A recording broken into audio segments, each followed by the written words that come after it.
Good morning class. Mathematics CGP में मैं पवन sir आप सभी का स्वागत करता हूं। आज हम लोग क्लास 9 का इस वीडियो में क्लास 9 का तीसरा चैप्टर जो स्टार्ट किया था त्रिभुज, उसका 3.1 के हमने क्वेश्चन नंबर 4 तक कंप्लीट किए थे। अभी आगे हम लोग क्या करेंगे, आगे के क्वेश्चन यानी कि क्वेश्चन नंबर 5 से स्टार्ट करेंगे।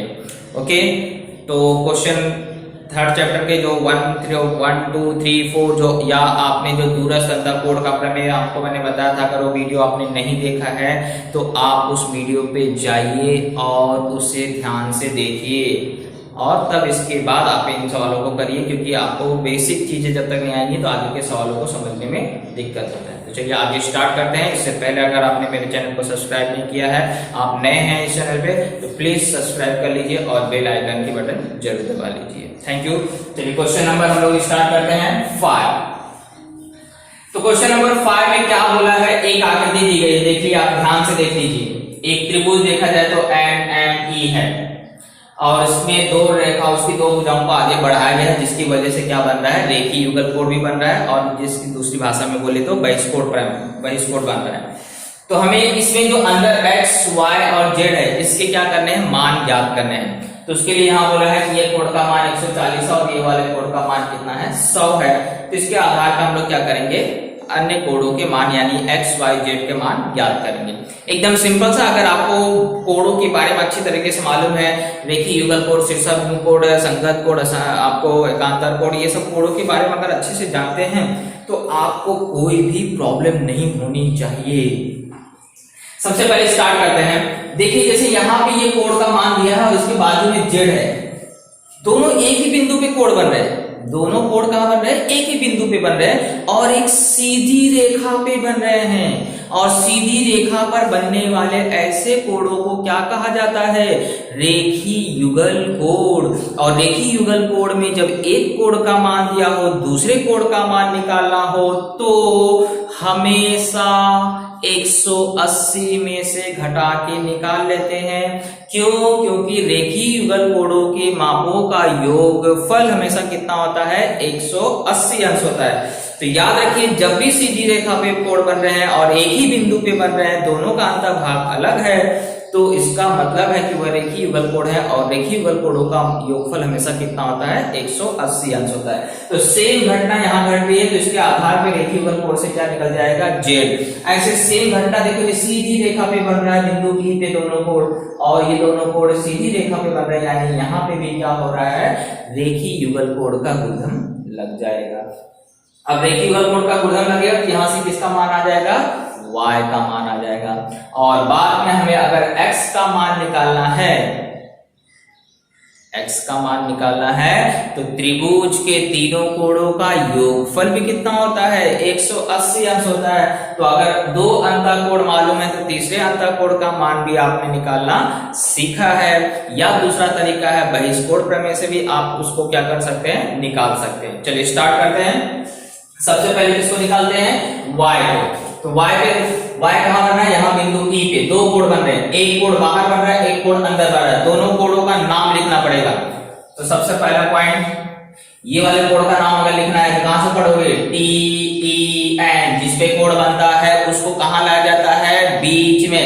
जिसपे कोण बनता है उसको कहां लाया जाता है, बीच में। तो कैसे नाम पढ़ोगे, TEN।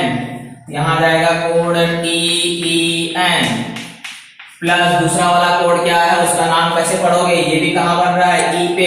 एक लाइन यहां से गई है, एक लाइन यहां से गई है, तो नाम चाहे N से स्टार्ट करो चाहे तो M से स्टार्ट करो। तो NEM पढ़ो या MEN पढ़ो, क्योंकि E को कहां लाना है, बीच में। तो कोण NEM, दो ही कोण बन रहे हैं और दोनों कोणों का योगफल कितना होगा, 180 अंश, क्योंकि ये कैसे कोण है, रेखीय युगल कोण है। तो 180 अंश, यहाँ कारण आप दे देंगे, रेखीय युगल कोण। अब इसमें जिसका जो मान दिया है वो मान रखेंगे, TEN कितना, 100 अंश, तो 100 अंश उतारा, प्लस NEM की जगह क्या लिखा है, y, तो y उतार लिया, बराबर 180 अंश। y का मान ज्ञात करना मतलब 100 का पक्षांतर करना, क्योंकि 100 और 180 दोनों क्या है, सजाती नंबर है, और सजाती नंबर है लेकिन अलग अलग दिशा में है, अलग अलग पक्ष में है, तो दोनों को एक पक्ष में ले जाएंगे। तो 180 ये प्लस में इधर ऐड कर जाएगा माइनस, तो y बराबर आ गया कितना 80 अंश। एक कोण का मान आपको ज्ञात हो गया है। दूसरा क्या है, यहाँ पे फिर से देखिए युगल कोण बन रहा है, गुणधर्म लगाइए। कोण के नाम कैसे लिखोगे, आर एम ई, एक ई तक पीछे पड़ जा सकते हो, आर एम ई प्लस दूसरा कोण अंदर की तरफ यहां बन रहा है, अंदर की तरफ नाम क्या आएगा, ई एम एन बराबर 180 अंश। यहां भी कारण क्या आएगा, देखिए युगल कोण, तो आर एम ई की जगह कितना लिखा जाएगा 140 प्लस इसकी जगह क्या उतारा जाएगा जेड बराबर 180 अंश। अब जेड का मान निकालना तो 140 को फिर से वहां क्या करोगे ट्रांसफर, माइनस 140 हो जाएगा, तो घटने के बाद कितना आ गया 40। दो कोण निकल गया है, जेड का मान निकल गया है, वाई का मान निकल गया है। अब हम लोग किसका मान निकालेंगे, एक्स का। तो कौन सा गुणधर्म लगाएंगे, त्रिभुज के अंतःकोण का योगफल कितना होता है 180 अंश होता है। अंतःकोण का योग बराबर कितना 180 अंश। तो अंतःकोण कौन कौन से हैं, x है, y है, z है। कोण x प्लस कोण y प्लस कोण z बराबर कितना हो जाएगा 180 अंश। अब x नहीं दिया गया है, y कितना आया था अभी आपने निकाला 80, z कितना आया है 40। इन दोनों को जोड़ो, 80 और 40 कितना हुआ 120। अब 120 वहां जाएगा, क्या हो जाएगा घट जाएगा 180 माइनस 120, तो कोण x बराबर आ गया कितना 60 अंश। इस तरह से हमारे फाइनल तीनों आंसर आ चुके हैं। x का मान 60 है, y का मान 80 है, z का मान 40 है। तीनों को जोड़ो 180 होता है कि नहीं होता है, 80 40 120, 120 प्लस 60 180। तो इस तरह से हमारा क्या हो गया फाइनल आंसर आ गया है। इसे आप क्या करेंगे, तो चलिए क्वेश्चन नंबर 7 पे आते हैं, सॉरी क्वेश्चन नंबर 6 पे। क्वेश्चन नंबर 6 में भी आपको एक डायग्राम बना हुआ है और ये डायग्राम में बोला है ये जो किरण है ए बी ये समांतर है किसके डीई के, ये दोनों परस्पर समांतर है। समांतर बता दिया, यानी कि समांतर से संबंधित जो भी आपकी विशेषताएं होती हैं, कौन से कोण सर्वांगसम होते हैं, संगत कोण सर्वांगसम होता है, एकांतर कोण सर्वांगसम होता है और अंतःकोण का योगफल कितना होता है 180 अंश। इस चीज को क्या करने का, तुरंत दिमाग में ला देने का। अब इसके बाद आपको बोला है अगर ये कोण 70 है और ये कोण 40 है तो कौन से दो कोण के मान पूछे हैं, D R E. D R E कहाँ है, डी यहाँ है, आर यहाँ है, ई यहाँ पर है, ये वाले कोण का माप पूछा है। दूसरा ए आर ई यहाँ पे ये वाले कोण का माप पूछा है, यानी कि एक अंदर वाला और एक क्या है आपको बाहर वाले कोण का माप क्या है पूछा गया है। तो उसके लिए ये 70 अंश और ये क्या है 40 अंश है। तो कैसे क्या करेंगे उसके लिए हम लोग क्या करते हैं सोचते हैं। तो सबसे पहले ये ध्यान देखो, ये रेखा और ये रेखा परस्पर समांतर, ये इसकी क्या हो गई तिर्यक रेखा। तो यानी कि ये जो कोण बन रहे हैं ये कोण किस प्रकार के हुए, एकांतर कोण हुए। और हमने पढ़ा है जब रेखा समांतर होती है तो एकांतर कोण क्या होते हैं सर्वांगसम होते हैं। इसलिए यहां अगर 70 अंश का कोण बन रहा है तो यहां भी कितने अंश का कोण बनेगा 70। कहां पे, यहां पे। अब क्या हुआ, त्रिभुज के दोनों अंतःकोण पता चल गए, तीसरे अंतःकोण का मान क्या करोगे निकाल लोगे, क्योंकि त्रिभुज के तीनों कोणों का योगफल कितना होता है 180 अंश। ये आ गया तो इसके बाद आपको ये वाला गुणधर्म लगा दीजिए। ये वाले गुणधर्म, ये क्या है त्रिभुज का बहिष्कोण है। बहिष्कोण का माप निकालने के लिए दूर के अंतःकोण को क्या कर सकते हैं जोड़ के निकाल सकते हैं, या दूसरा तरीका ये दोनों रेखीय युगल कोण है, रेखीय युगल कोण के गुणधर्म से भी क्या कर सकते हो उसको निकाल सकते हो। तो सवाल एकदम सिंपल सा, बस अपने पास कॉन्सेप्ट सारे क्लियर होने चाहिए, आसानी से हम लोग क्या कर सकते हैं सवालों को हल कर सकते हैं। चलिए स्टार्ट करते हैं। सबसे पहले हम लोग क्या करेंगे, अंदर वाले कोड का मान निकालेंगे। अंदर वाले कोड का मान निकालने के लिए सबसे पहले ये वाला कोड पता होना चाहिए, तो उस वाले कोड को मान निकाल करके बताएंगे। उसके लिए लिखेंगे रेखा AB समांतर है रेखा DE के, तथा तिर्यक रेखा का नाम क्या है, देखो ना कौन काट के जा रहा है इन दोनों को, AB।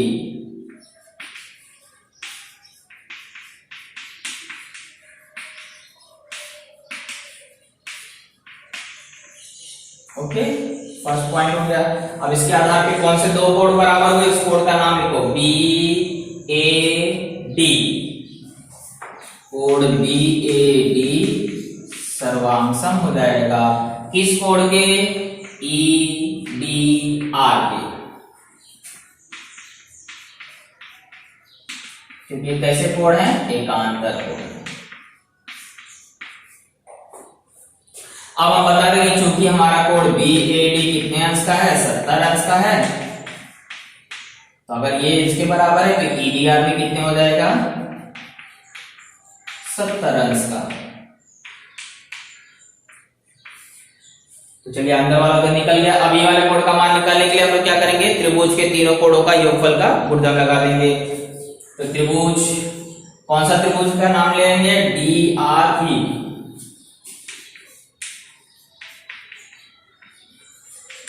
तीन कोड के नाम लिखो, एक हुआ आपका कोड DRE,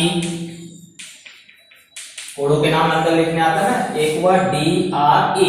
अब ये कोड का नाम लिखना है, कैसे लिखोगे, DER।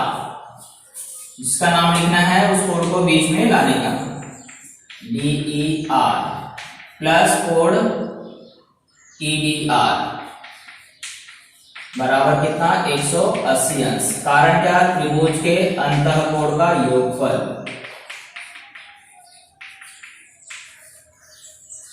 चलिए अब इसके क्या करेंगे, मान रखेंगे। DRE आपको ज्ञात करना है, प्लस DER 40 प्लस ये 70 बराबर 180 अंश।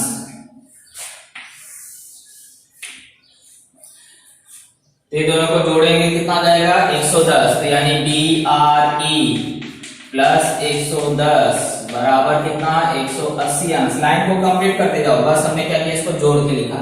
अब 110 क्या होगा, उसकी अगली लाइन में उधर जाएगा, उधर जाएगा क्या हो जाएगा, माइनस 180 माइनस क्या हो जाएगा, 110। 110 उसमें से घटा दोगे तो कितना आ जाएगा, 70 अंश। यानी DRE का मान निकल चुका है, कितना आ जाएगा, 70 अंश आ जाएगा। अब ये वाले कोड का मान निकालने के लिए आप क्या कर सकते हैं, बाईस कोड का प्रमेय लगाइए या रेखीय युगल कोड का लगाइए, कोई भी लगाइए, आपको उसका मान आ जाएगा। तो हम लोग रेखीय युगल कोड का लगाते हैं। तो रेखीय युगल कोड में कोड का नाम क्या है, ARE। एक कोड हुआ ARE प्लस दूसरे कोड का नाम क्या हुआ, DRE बराबर कितना, 180 अंश। कारण क्या लिखोगे, रेखीय युगल कोड।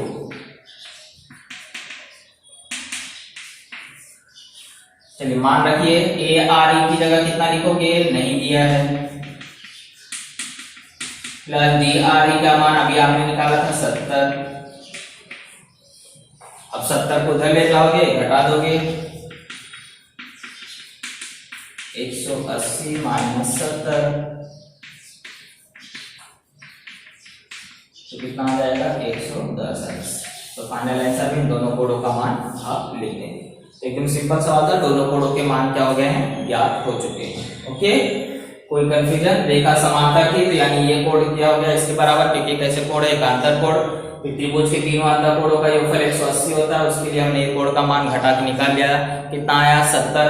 फिर ये दोनों कोड कैसे हैं, रेखीय युगल कोड है, तो रेखीय युगल कोड के लिए हम लोग क्या करेंगे, गुणधर्म लगाएंगे। तो 180 में 70 को घटाएंगे। तो क्वेश्चन नंबर 7 पे, क्वेश्चन नंबर 7 में क्या बोला है, एक त्रिभुज ABC बनाना है, उसमें कोण A तथा कोण B दोनों के समद्विभाजक जो है वो क्या कर रहे हैं, बिंदु O पे प्रतिच्छेदित कर रहे हैं, और कोण C का मान 70 अंश है, तो कोण AOB का मान हमें क्या करना है, ज्ञात करना है। तो हम लोग क्या करेंगे, सबसे पहले त्रिभुज बना लेंगे।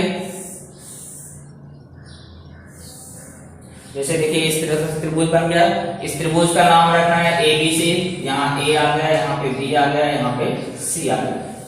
अब इसमें कोण A और कोण B के क्या करना है, मुझे समद्विभाजक खींचने हैं। इस तरह से कोण A का समद्विभाजक हो गया और ये वाला कोण B का समद्विभाजक हो गया। समद्विभाजक मतलब दोनों कोण को क्या कर रहा है, वो समान भागों में बांट रहा है। और यहाँ पे बिंदु कौन सा आ गया, O। और हमें कोण C का मान बोला है, अगर 70 अंश है तो ये वाले कोण का मान आपको क्या किया है, पूछा है। कोण AOB का मान कितना होगा, ये हमें क्या करना है, ज्ञात करके बताना है। चलिए स्टार्ट करते हैं।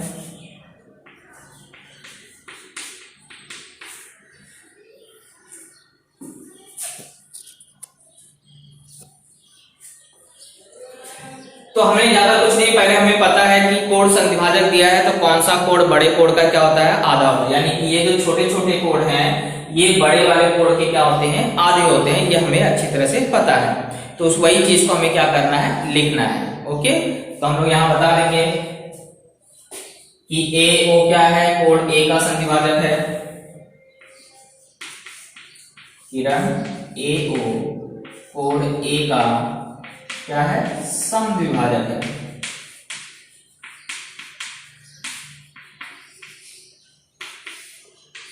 इसलिए छोटे वाले कोण का नाम क्या है, ये वाला भी बराबर, ये वाला भी। हमें लेकिन किसकी जरूरत पड़ेगी, अंदर वाले कोण, इसलिए हम लोग क्या करेंगे, अंदर वाले कोण का नाम लिखेंगे। तो नाम क्या आएगा, OAB। और ये वाला छोटा वाला कोण क्या होगा, बड़े कोण का क्या होता है, आधा। जैसे मान लीजिए ये आपको कोण है, अगर मैं ऐसे बीच में से लाइन खींचूं तो दोनों समान समान भाग में बढ़ जाएंगे और दोनों छोटे छोटे जो कोण है वो क्या होंगे, बड़े वाले कोण के आधे होते हैं। वही चीज यहाँ लिख रहा हूं कि कोण AOB OAB, जैसे यहाँ पे देखिए कोण A है, यहाँ पे आपका नाम है C, यहाँ पे A है, यहाँ पे B है, और मैंने ये कोण समद्विभाजक खींचा तो ये दोनों कोण क्या हो गए, बराबर हो गए। बराबर हो गए तो ये दोनों छोटे छोटे कोण है और ये दोनों छोटे छोटे कोण क्या होंगे, इस बड़े कोण के क्या होंगे, आधे होंगे। तो इसीलिए मैंने यहाँ लिखा कि जो कोण OAB है वो आधा होगा किसका, कोण A का।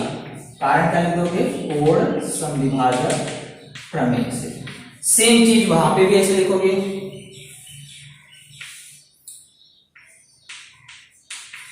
इसी प्रकार कोण का नाम क्या आएगा, OBA।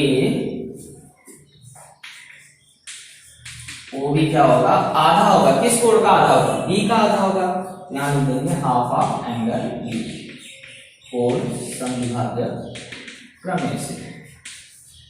ओके, अब इसके आगे हम लोग क्या करते हैं, इसको हल करते हैं। अब हमें ये भी मालूम है त्रिभुज के तीनों कोणों का योगफल कितना होता है, 180 अंश होता है। तो हम लोग क्या करेंगे, पहले बड़े वाले त्रिभुज को लेंगे। बड़ा वाला त्रिभुज मतलब ABC में,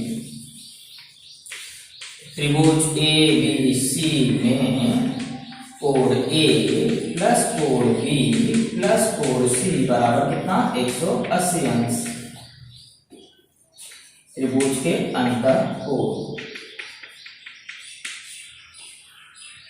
अब कोण A का मान तो आपको दिया नहीं है, प्लस कोण B भी नहीं दिया है, कोण C दिया है 70 अंश बराबर 180। अब 70 को उधर ले जाएंगे तो क्या हो जाएगा, घट जाएगा।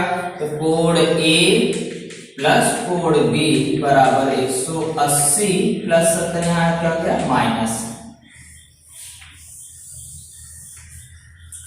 अब वहां पे माइनस करेंगे तो कोण A प्लस कोण B का जो योगफल है वो कितना आ गया, 110। पर हमें क्या करना है, उसके आधे की आवश्यकता है। देखो हमें यहाँ पे OAB लाना है और OBA लाना है, तो उसके आधा करना पड़ेगा। तो हम क्या करेंगे, दोनों पक्षों में 1/2 का गुणा कर देंगे, क्योंकि आधा करने के लिए हमें क्या करना पड़ेगा, दोनों पक्षों में 1/2 का गुणा करने पर यहाँ हो जाएगा half of angle A plus यहाँ पे हो जाएगा हाफ ऑफ एंगल B बराबर हाफ ऑफ मेजरमेंट 110। अब हाफ ऑफ A कौन है, कोण OAB है। यहाँ क्या आ जाएगा नाम, कोण OAB plus half of B कौन है, किसके बराबर है, OBA के बराबर है। तो यहाँ पे क्या आ जाएगा, कोण OBA बराबर 110 का आधा करेंगे कितना आ जाएगा, 55 अंश। इस तरह से हमने क्या पता कर लिया कि ये जो कोण है और ये जो कोण है इसका योगफल कितना है 55 है। तो ये तीसरे वाले कोण का मान हम क्या कर सकते हैं आसानी से निकाल सकते हैं। उसके लिए कौन सा त्रिभुज लेंगे AOB और तीनों कोण का नाम लिखेंगे कोण OAB प्लस OBA प्लस कोण AOB बराबर कितना 180 अंश। कारण क्या आ जाएगा त्रिभुज के तीनों कोणों का योगफल अंतःकोण। अब मान रखिए देखिए इसका टोटल आपको अभी आपने निकाला है कितना आया है 55, इसलिए इसकी जगह पे क्या लिख देंगे 55 प्लस ये आपको ज्ञात करना है।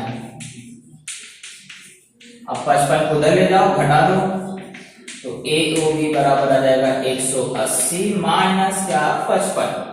180 में से 55 जाएगा कितना आ जाएगा घटाइए भाई 125 अंश। इस तरह से हमारा कोण ज्ञात होता है। हमने ज्यादा कुछ नहीं किया, हमने सिर्फ क्या किया पहले दो कोण से विभाजक थे उसके आधार पे छोटे कोण को बताया, बड़े कोण का क्या है आधा है। फिर बड़े वाले त्रिभुज के तीनों कोणों का योगफल लिया, C का मान रख के वो हल किया तो A प्लस B का योगफल कितना आ गया 110।